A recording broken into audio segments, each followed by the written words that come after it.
Your Honor, that disabled woman deserves the death penalty. The words crashed through the courtroom, sharp and venomous, as if Karen Pickleworth believed she was delivering divine judgment. But she wasn't condemning some violent criminal or career felon. No, she was pointing her polished finger straight at my wife, a gentle disabled woman in a wheelchair whose only crime was daring to exist in the neighborhood Karen ruled like her personal kingdom. Gasps filled the chamber. A few neighbors shifted uncomfortably while others stared at the floor, too afraid to intervene. My wife's knuckles whitened as she gripped the armrests of her chair, her face pale, but her spirit unbroken. Karen thought she had won. She thought her cruelty was law. What she didn't know, what no one yet realized, was that she had just declared war on the one man she should have feared most. Before we go further, tell me in the comments where you're watching from and what time it is. I love seeing how far these stories travel. I should probably start at the beginning, before Karen Pickleworth decided my wife deserved to die. For years, I had lived quietly in Foxglove Heights, one of those neighborhoods you see in glossy brochures, perfectly trimmed lawns, pastel-colored homes, kids riding bikes, and families barbecuing on Saturdays. My wife Elena and I moved here after her accident. She lost the use of her legs in a crash that should have killed her, but she survived with a resilience that humbled me every day. She was gentle, kind, the type of woman who baked extra cookies for the children down the block and always sent handwritten thank you notes. To most people, she was a symbol of strength. But to Karen, Elena was an eyesore. Karen Pickleworth strutted through Foxglove Heights like a crowned monarch. She wasn't elected to lead the HOA, she seized it. Her weapon of choice wasn't a sword, but a clipboard stacked with violation notices and a shrill voice that could shatter glass. She lived 2 streets over in a house with white shutters and pink roses that she reminded everyone she planted herself. Her husband was long gone, rumor had it he left because even he couldn't stomach her tyranny. And so Karen poured all her ambition, all her need for control into the HOA. At first I thought she was just another overzealous neighbor, the type who gets bent out of shape if you put the wrong shade of mulch in your yard. But it didn't take long to realize that Karen had singled out Elena as her personal obsession. The first letter arrived just 2 weeks after we settled in.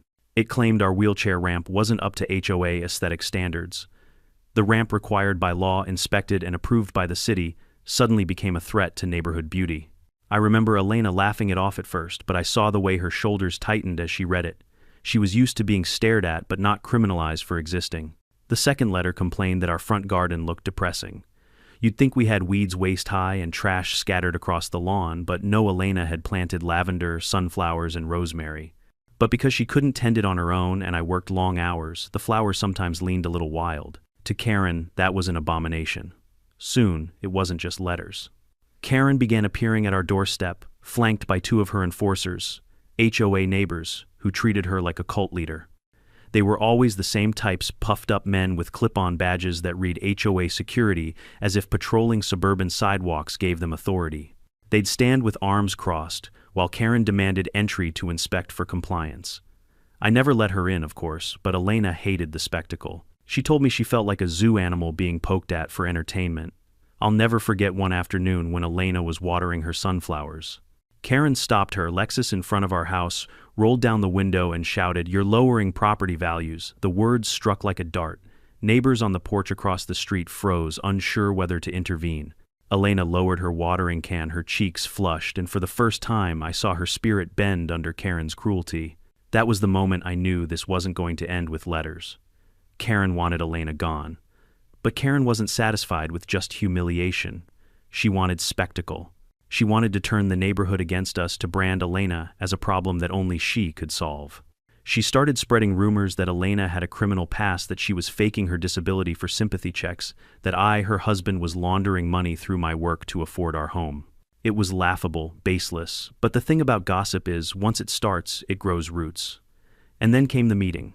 Every month the HOA held a gathering in the community hall. It was usually an excuse for nosy neighbors to gossip over bad coffee and cheap donuts, but this time Karen arrived armed with a projector and a stack of papers. She had created a case file against my wife. She plastered photos of our garden, our ramp, even Elena sitting in her wheelchair at the mailbox. She narrated them with a tone of mock disgust, twisting every image into an accusation. "She doesn't contribute to the neighborhood," Karen sneered. "She drags down the image we've worked so hard to build." Gasps and whispers filled the hall. Elena sat beside me, her face pale. I reached for her hand, but she pulled away trembling. For her, this wasn't just humiliation, it was erasure. That night back at home, Elena broke down. She cried in a way I had never seen before, loud, heart-wrenching sobs that shook her body. "Why do they hate me?" she asked through tears. I had no answer. I held her and promised her it would stop. But deep down, I knew Karen wasn't finished. People like her never stop when you ask nicely. They stop only when they're forced to. At the time, I was still trying to protect my secret. You see, in Foxglove Heights, I wasn't Judge Eric Ramos. I was just Eric, the middle-aged man with the quiet wife in the wheelchair. My robes, my gavel, my courtroom authority, I kept all that tucked away. I wanted a normal life free from the weight of titles and expectations. But Karen's crusade was about to drag me back into a battlefield I hadn't chosen. Because if there's one thing I've learned both in life and in court, it's this: bullies always overplay their hand. And Karen was just getting started. Bullies have a pattern. First, they test the water. Then, once they smell fear, they dive in head first. Karen Pickleworth was no different. After the community hall debacle, where she paraded photos of my wife like exhibits in some twisted show and tell, I thought maybe she had reached her peak. Surely, I figured, even she couldn't stoop lower than mocking a disabled woman in front of her neighbors. I was wrong. Within a week, another notice arrived in our mailbox. This one accused Elena of illegal parking. Imagine that: a woman in a wheelchair accused of abusing her handicapped placard because Karen decided our van was parked at an improper angle. The notice came with a fine of $500. I almost laughed, but Elena didn't. She sat at the kitchen table staring at the letter as if it were a summons from the heavens. Her lips trembled, and finally she whispered, "Eric, I feel like she's trying to erase me." Erase. That word cut deeper than Karen's insults ever could. But the letters were only the beginning. Soon Karen's so-called HOA security began patrolling our street. They weren't police, though. They dressed the part: cheap, tactical vests, boots, and shiny black sunglasses they probably bought off Amazon. They carried flashlights during the day, barking orders to children on bicycles as if they were breaking curfew. And whenever Elena rolled outside, they materialized like vultures. "Ma'am, you can't block the sidewalk." "Ma'am, that ramp doesn't meet safety standards." "Ma'am, are you aware you're being monitored for compliance?" They called her ma'am like it was a curse. I tried to shield her, to walk beside her whenever I could, but I couldn't be there all the time. One afternoon, she went to check the mail. When she didn't return after 10 minutes, I stepped outside and found her surrounded by 3 of them, one snapping photos of her chair, another scribbling notes on a clipboard. Elena looked trapped like a deer caught in headlights. "What the hell do you think you're doing?" I demanded. "Routine inspection," one grunted. "On my wife, she's a resident. Residents are subject to HOA oversight." I clenched my fists. Every instinct screamed to tell them who I really was, to unleash the authority I carried behind courtroom walls. But I bit it back. Not yet. That night, Elena barely touched her dinner. She sat quietly staring at the wall. When I pressed her, she said softly, "I don't want to be their prisoner." It broke me. Karen, meanwhile, escalated her smear campaign. Flyers appeared on doorsteps accusing Elena of faking her disability to get sympathy. Someone created a neighborhood group chat where cruel memes of my wife circulated. I saw one with her face photoshopped onto a traffic cone captioned, "Neighborhood obstruction." The cruelty was staggering, but what chilled me more was the silence of our neighbors. Some looked away when they saw us, unwilling to take sides. A few whispered apologies in private, but no one stood up to Karen publicly. Bullies thrive when bystanders remain silent. Karen knew this. The tipping point came at the next HOA meeting. Karen, in her favorite red pantsuit, stood at the podium like a dictator addressing her troops. Behind her, the HOA security loomed with arms folded. She flipped through a binder labeled "Community Offenses" and announced, "Ladies and gentlemen, we must address the ongoing issue of Elena Ramos. She continues to disrupt the order and beauty of Foxglove Heights." Murmurs rippled through the crowd. Elena squeezed my hand, her nails digging into my palm. Karen went further. "This board has the authority to recommend removal of any resident who poses a threat to community standards." In fact, her eyes glittered. "I've consulted legal channels. We could pursue criminal charges, against my wife." For what existing, I stared at her, my blood boiling. She didn't see a woman in a wheelchair. She saw a target, a symbol to crush, so she could cement her power. I held back, not because I was afraid, but because I knew something Karen didn't. Everything she spewed, every insult, every fabricated charge, I was documenting. I had binders filling up in my office. Emails, photos, recordings. I knew her day of reckoning would come, but Elena couldn't see the future. All she saw was a mob rising against her. That night after the meeting, she curled up in bed and whispered, "Maybe we should leave." Those words pierced deeper than Karen's venom. Elena loved this home. She had decorated every wall, planted every flower, built a life here despite her challenges. For her to suggest abandoning it meant Karen was winning.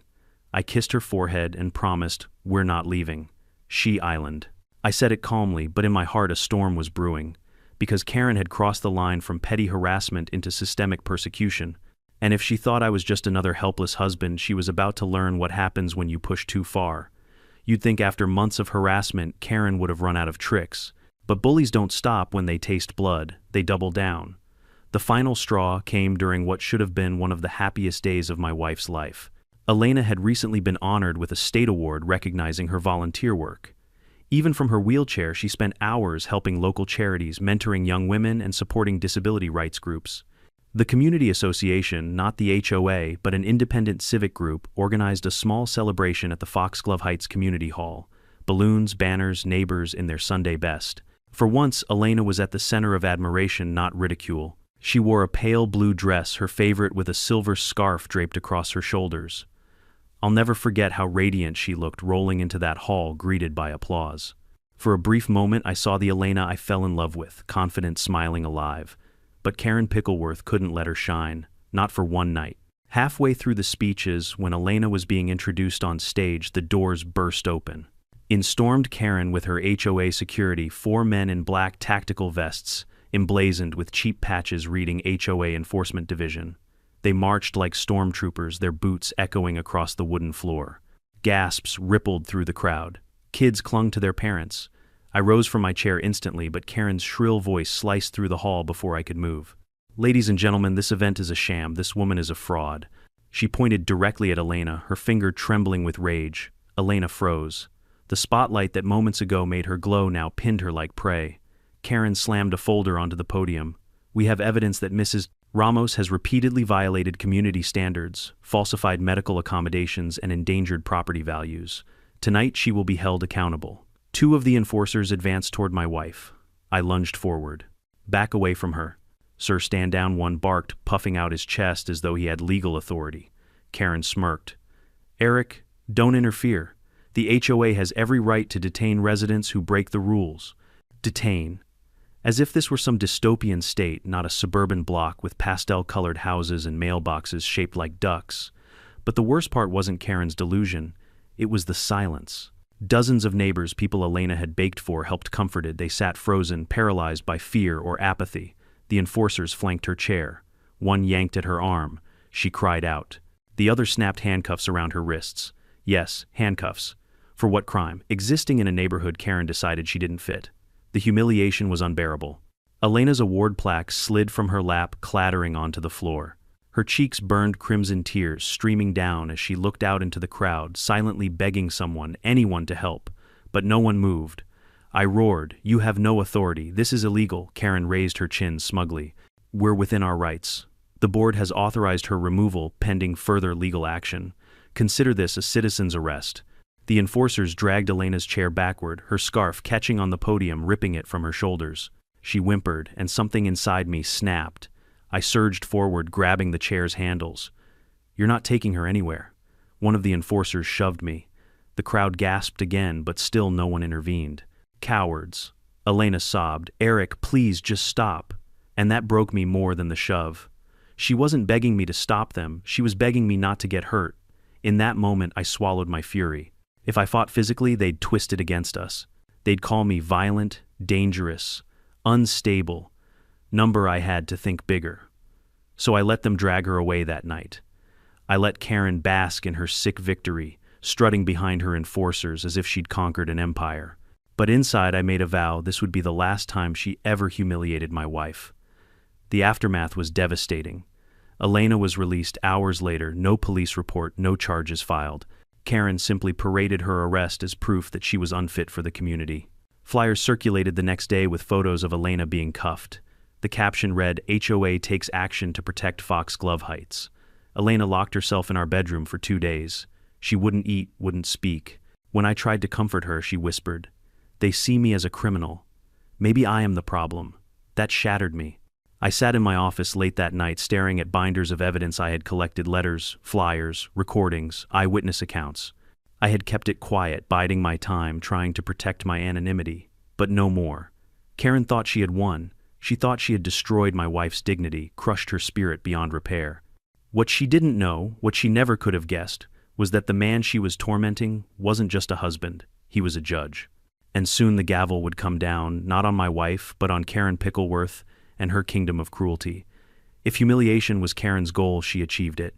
For weeks after that sham of an arrest, Elena couldn't walk, or rather roll down our street, without feeling the sting of eyes on her. Some neighbors averted their gaze out of shame. Others, emboldened by Karen's lies, whispered just loud enough for us to hear. She's trouble. She brought this on herself. She should leave for everyone's sake. It's a peculiar kind of violence, the violence of silence, of whispers, of turning your back. And then came the official summons. Karen had pushed hard enough with her so-called evidence that the local prosecutor, under pressure from the HOA's board, opened a case. Imagine the absurdity: my disabled wife dragged into criminal court over allegations as flimsy as paper in a storm. The charges: disorderly conduct, fraud, misuse of accommodations. Fraud. Because in Karen's twisted narrative, Elena's disability was an act. The first hearing was chaos. Karen strutted into the courtroom in her usual blazing red suit, flanked by 2 of her security goons. She whispered loudly to anyone within earshot, "Today justice will be served. She'll finally get what she deserves." Elena sat beside me, trembling. Her hands gripped the armrests of her chair so tightly that her knuckles turned white. I laid my hand over hers, steady, warm, but even I could feel the tremor. When the judge asked for evidence, Karen's attorney, a slick man with too much hair gel and too little shame, presented the same photos, the same doctored flyers, the same baseless accusations we had endured for months. And one by one they crumbled. The ramp certified by the city, the parking fully legal with permits and placards intact, the rumors of fraud, not a shred of proof. The judge's patience wore thin. By the end of the day, the charges were dismissed. Insufficient evidence, he ruled flatly, his gavel cracking like thunder. For most people, that would have been the end of it. Vindication, relief. But not for Elena. She didn't celebrate when the case was dismissed. She didn't smile or sigh in relief. She just stared at the floor, tears pooling in her eyes. Later that night at home, she finally spoke. "They'll never stop Eric. Even if one judge throws it out, Karen will just invent something else. I feel like I'm drowning." I held her as she wept, and for the first time in years, I felt helpless. Not in the way husbands usually feel, helpless, fumbling to fix a broken appliance or struggling to understand their wives' emotions. This was deeper, existential. My wife's very sense of belonging was under assault. She stopped going outside. She refused to attend neighborhood gatherings. She even avoided the community garden she once loved. The woman who used to fill our home with laughter now moved like a ghost through its rooms. And that's when I knew silence would no longer protect her. I began to work in secret. At first, it was just organizing what I already had: copies of letters, photographs of notices, screenshots of Karen's defamatory posts. But then I started digging deeper. Neighbors, emboldened by the dismissal of charges, began slipping me information. One handed me a stack of emails Karen had accidentally CC'd to the wrong address. In them, she openly discussed strategies to push undesirable residents out of Foxglove Heights. She specifically listed the disabled and the non-conforming as targets. Another neighbor passed me screenshots of a group chat where Karen boasted about humiliating Elena at the awards ceremony. "Did you see her face?" she typed, followed by a string of laughing emojis. Each piece of evidence was a brick, and I was building a wall that would one day close in on her. Meanwhile, Elena's health deteriorated. The stress wore her down: sleepless nights, panic attacks, sudden bursts of tears. Once I found her in the kitchen at 2 a.m. staring blankly at a glass of water she couldn't bring herself to drink. "Why are they doing this to me?" she whispered. I didn't have the heart to tell her the truth, because some people like Karen feed on cruelty the way others feed on oxygen. But I did make her a promise. I knelt beside her chair, looked into her tear-stained eyes, and said, "You are not their victim. You are my wife, and I will not let them destroy you." She nodded, but I could tell she didn't believe me. Not yet. That night, after she finally fell asleep, I returned to my office. I laid out the binders, the files, the flash drives. It looked like a war room. And maybe that's what it was. Because I knew something Karen didn't. Something I had guarded carefully since the day we moved here. I wasn't just a husband. I wasn't just another resident at the mercy of her clipboard and her gang of wannabe cops. I was Judge Eric Ramos, a senior judge of the state court. And while I hadn't intended to wield that authority in my private life, Karen's relentless campaign had left me no choice. If Karen wanted a war, she was going to get one. Not in the streets, not with shouting matches or flyers, but in the one arena where she couldn't spin, her lies where evidence spoke louder than her screeches, the courtroom. And this time, it wouldn't be my wife in the defendant's chair. It would be Karen Pickleworth herself. There's a saying in law, silence is golden until it isn't. I had been silent long enough. When I filed the civil complaint against Karen Pickleworth in the Foxglove Heights HOA, I didn't just file a lawsuit. I declared open season. The charges were clear harassment, defamation, intentional infliction of emotional distress, and discrimination against a disabled resident. I had enough evidence to sink a battleship. More importantly, I had motive, not revenge, but justice for my wife. The moment the papers were served, Karen's empire began to wobble. She had built her power on intimidation and gossip, never expecting anyone to fight back. But now, instead of whisper campaigns and flyers, she was staring down a 200-page filing stamped with the seal of the state court. And here's the delicious irony, she had no idea who wrote most of that filing. Her attorney probably assumed it was just another case, some desperate couple flailing against the mighty HOA machine. He didn't know the man across the aisle was a judge. A man who'd presided over cases far more complicated than this suburban circus. A man who knew the system better than any of them. I kept my identity concealed for now. I wanted Karen to walk straight into the trap with confidence, convinced she was untouchable. The discovery phase was brutal, but not for us. My legal team colleagues who owed me favors, though I didn't reveal my full hand-subpoenaed emails, HOA board minutes, and group chat logs. And like termites in rotting wood, the corruption spilled out. There were emails from Karen instructing the board to make life hell for Elena until we moved. There were notes about fines being fabricated because disabled people can't fight back. One gem read, "She's weak. If we push hard enough, she'll fold." I nearly tore the page in half reading that one. Elena, fragile as she'd become, began to see light again. Every new piece of evidence wasn't just legal ammunition, it was vindication. Proof that she hadn't imagined the cruelty, that she hadn't deserved any of it. At night, she'd sit beside me in the office as I organized files. She still looked tired, her shoulders heavy, but there was a spark in her eyes again. Once she even smiled faintly and said, "Maybe justice really does exist." Meanwhile, Karen doubled down. Of course she did. That's what bullies do when cornered. She strutted through the neighborhood telling anyone who would listen that the Ramos family is suing me because they can't handle rules. She called us freeloaders, opportunists, even leeches. But behind the bravado, I saw the cracks. One afternoon, I caught her pacing her driveway on the phone, voice, shrill words dripping with panic. "What do you mean they have the emails? Who gave them access? This wasn't supposed to get out." "Oh, it got out, Karen." And soon it would burn her whole empire down. The day of the first civil hearing, the courtroom buzzed with anticipation. Karen arrived in another of her signature power suits this time, a blinding shade of pink dragging her attorney behind her. She sneered at us across the aisle, her lips curling as if she still believed she held the high ground. Elena sat beside me, pale, but composed, her wheelchair positioned proudly at the counsel's table. For the first time in months, she wasn't trembling. She looked steady, ready. The judge entered. The gavel fell. The case of Ramos v. Pickleworth was underway. Karen's attorney started with bluster. He claimed Elena was manufacturing grievances, that she was a disgruntled resident who couldn't adapt to community standards. He waved his arms dramatically as if volume could substitute for evidence. And then it was our turn. My lawyer, a sharp, unflinching woman I'd mentored years ago, began laying out the evidence piece by piece. She projected emails onto the courtroom screen. Make life hell, target the disabled, force her to leave. Each one hit like a hammer. The murmurs in the gallery grew louder. Karen shifted in her seat, her face blotchy red. Then came the witnesses, a neighbor who testified how Karen spread lies in the group chat, another who admitted Karen pressured him into signing bogus violation notices. Piece by piece, the facade crumbled. Elena's turn came last. She rolled up to the witness stand, her voice soft but unwavering. She described the humiliation, the isolation, the night she was handcuffed at her own award ceremony. She spoke of crying herself to sleep, of feeling like a prisoner in her own home. And then she looked Karen dead in the eye and said, "You tried to erase me, but I'm still here." The room went silent. Karen hissed something under her breath, too low for the microphones. But I saw her lips move. "You'll pay for this." The judge adjourned for the day, but the battle lines were drawn. We had evidence, witnesses, and momentum. Karen had nothing but rage. As we left the courthouse, Elena grasped my hand. Her grip was stronger than it had been in months. "We can win this," she whispered. I smiled grimly. "Oh, we will." What she didn't know, what Karen still didn't know, was that I hadn't even played my final card. Because the moment Karen truly lost control was the moment I would reveal who I really was.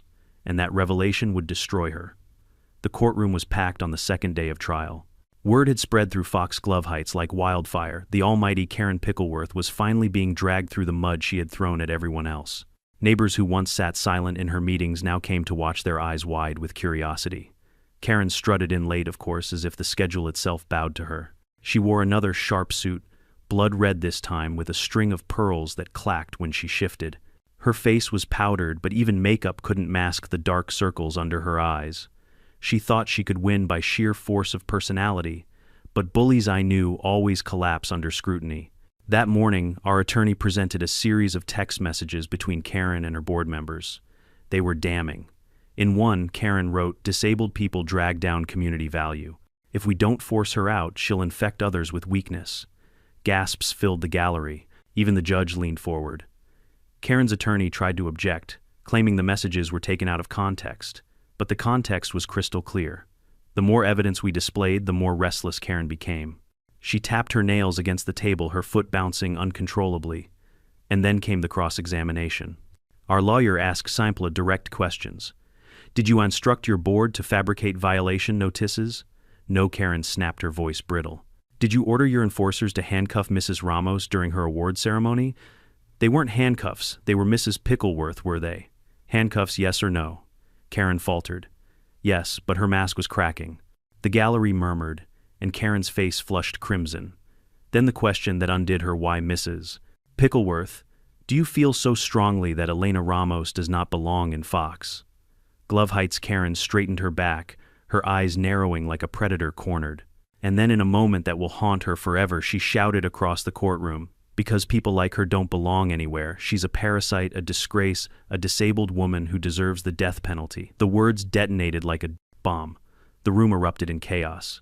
Gasps, shouts, a few even screamed. Elena froze her lips, parting as if she'd been struck. My heart clenched, not with surprise. I had always known Karen's cruelty ran this deep, but with fury that she dared say it out loud in a court of law. The judge slammed the gavel repeatedly. "Order, order in this court." Karen's attorney buried his face in his hands. Even her enforcers, seated at the back, shifted uncomfortably. You could see it in their eyes. The queen had finally gone mad. And then it was my turn. I rose slowly, deliberately, letting the silence settle. My wife's eyes turned to me, wide, uncertain. She didn't know what I was about to do. "Your Honor," I said, my voice steady, "I believe it's time for full disclosure." The judge arched an eyebrow. "Go on." I turned to the gallery, to the jurors, to Karen, who now looked pale, trembling, her bravado evaporating. "My name is Eric Ramos. You've known me here as the husband of the defendant's victim. But in another room, a different courtroom not far from this one, I am known by another title." I pulled a small leather case from my jacket and flipped it open. The golden seal glinted under the fluorescent lights. Gasps rippled again. "I am Judge Eric Ramos, senior judge of this state's superior court." Karen's jaw dropped. Her hand shot out to clutch the table for balance. The color drained from her face as if I'd pulled the very ground from beneath her. You're lying," she whispered, her voice cracking. The presiding judge peered over his glasses. "I can confirm his credentials. I've known Judge Ramos for years." The courtroom buzzed with shock. Some jurors exchanged wide-eyed looks. Neighbors covered their mouths. Elena stared at me, tears brimming, but this time not from pain, from relief. Karen's collapse was complete. She slumped into her chair, muttering, "No, no, this can't be happening." I stepped closer, my voice low but cutting through the room. "You thought you were tormenting a powerless woman. You thought you could manipulate the system. But you forgot one thing.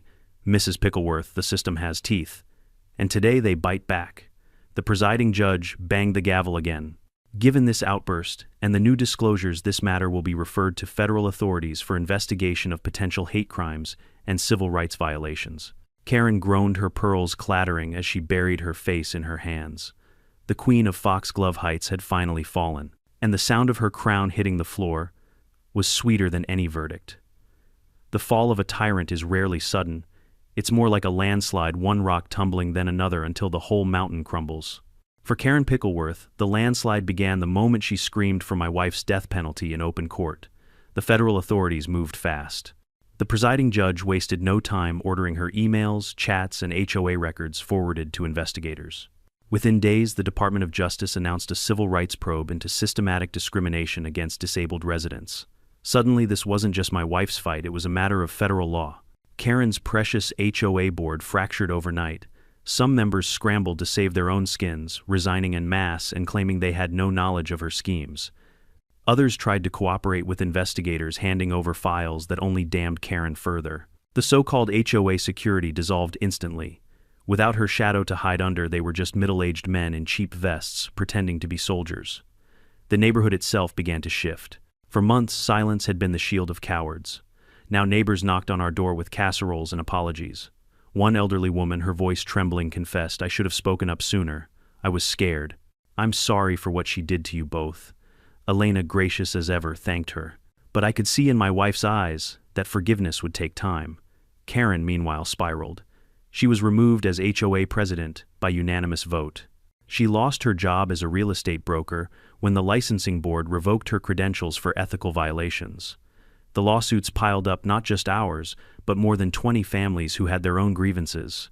Collectively, the damages sought exceeded $3 million. Her attorney, under investigation too for aiding discrimination.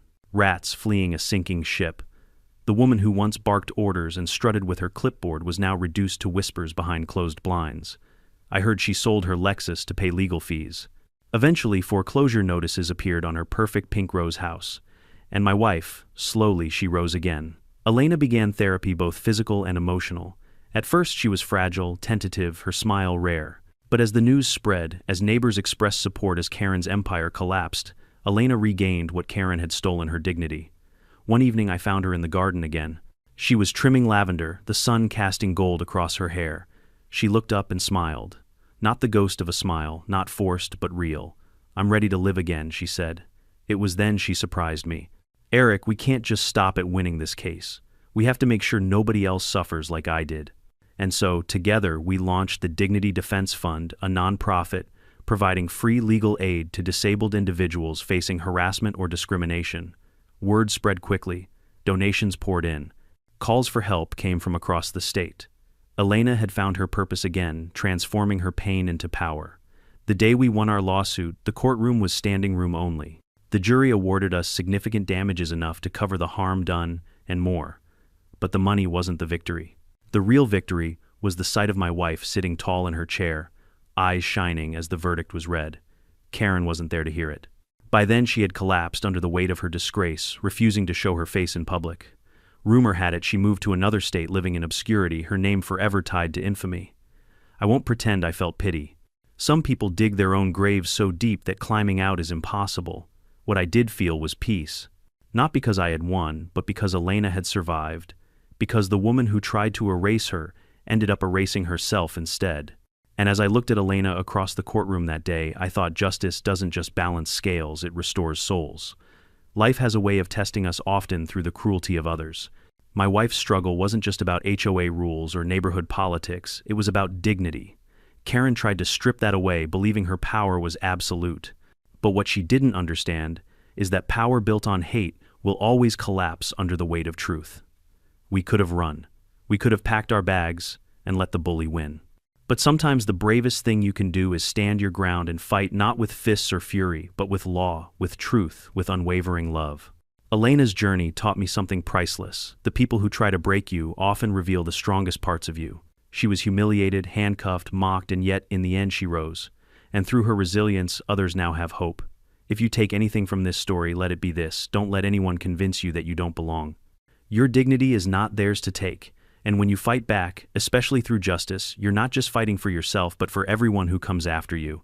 Tell me in the comments, have you ever faced a bully who thought they were untouchable? And if you haven't yet, remember, sometimes the quietest person in the room is the one holding the gavel. Don't forget to like, share, and subscribe, because the more these stories spread, the fewer Karens in this world get away with their cruelty.